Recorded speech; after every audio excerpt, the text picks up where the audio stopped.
And firstly, thank you everybody for coming out on such a cold evening. Ladies and gentlemen, distinguished guests, today we gather to honour and remember all those affected by men's violence against women and girls. The lived experiences of women and girls guide the work of White Ribbon UK and drive their work with men and boys to stop the violence before it stops. Today on White Ribbon Day and the International Day for the Elimination of Violence Against Women, we are asking men to act, because White Ribbon Day is also about male participation. With the active participation of men, we can eradicate violence against women in our lifetimes. And when I say that, it's not just about wearing a badge on your coat when on the day. It's about life-changing behaviours day in, day out. Together we can change the story so women and girls can live their lives free from fear of violence. As men, we can be part of the solution, not the problem, as we should be. So please, if you haven't already, I encourage you to make and share the White Ribbon Promise with your friends and family, for all your organisations, your business, your employment places in our city, to show your support by registering as a supporter organisation and becoming an ambassador and a champion for this cause. Milton Keynes City Council and many local organisations have already done this, as was said earlier. I'm very proud of every single one of them for doing so. A better future for men and women is possible if we all work together every day to treat each other with compassion and respect. To never use, excuse or remain silent about men's violence against women. Finally, thank you everybody for coming and showing your support today. It's heartening and I'm very emotional to see so many people here today, men and women, actually standing up for against violence between women and girls. So thank you very much. I'll now pass on to my better half, as I was only the warm-up act for the Mayoress. Thank you. And I'd just like to pick up, can you hear me? It sounds like the sound's gone. Yeah. Pick up on what Jane said at the beginning about some of the reasons why there is violence against women and girls.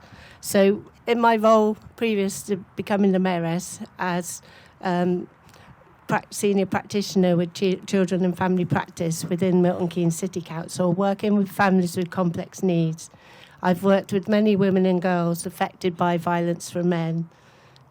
I've heard and read things no one should ever experience.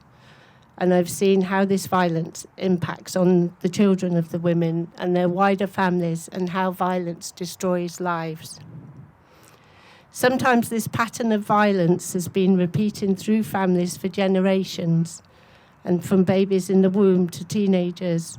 Living in fear changes how a child's brain is wired up, and this impacts on the child's ability to be ready to learn when they go to school, and makes children more likely or more susceptible to mental health difficulties and more likely to be excluded from school, because if they have experienced all this stress in their developmental stages, that means that when they try to sit down at school, that they find that really difficult. So they get labelled as naughty children, and that label sticks with them and goes through with them and can often lead to exclusion later on down the line.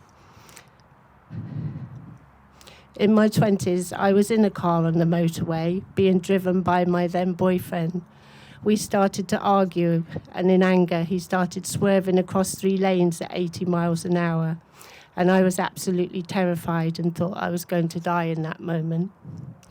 And since then, and up until now, I've been unable to drive on big dual carriageways and motorways. I say up until now, because I've never given up on one day being able to overcome this fear, to stand firm and say, "You have not beaten me."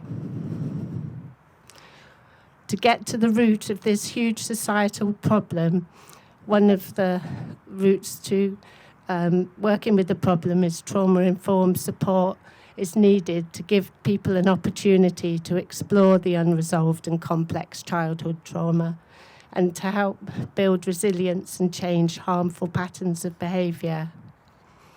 And I use the example about myself because I just wanted to kind of take that on another step. So the boyfriend I mentioned earlier, he wasn't born violent. He witnessed unpredictable, often violent behaviours from his father to his mother, which wired his brain up to be highly reactive to the stress of conflict. When experiencing even a low level of conflict, his strategy for protection from the feelings that he did not want to experience from his childhood fear was to stop at all costs the conflict he could not cope with. So swerving across the highway achieved that. I was frozen and didn't speak again on that journey. So together, let's change the story. Let's do everything we can to ensure that we live in a society where we can all feel safe, where mental illness becomes less common, where violence against women and girls no longer exists. Thank you. Well done. Please come in next.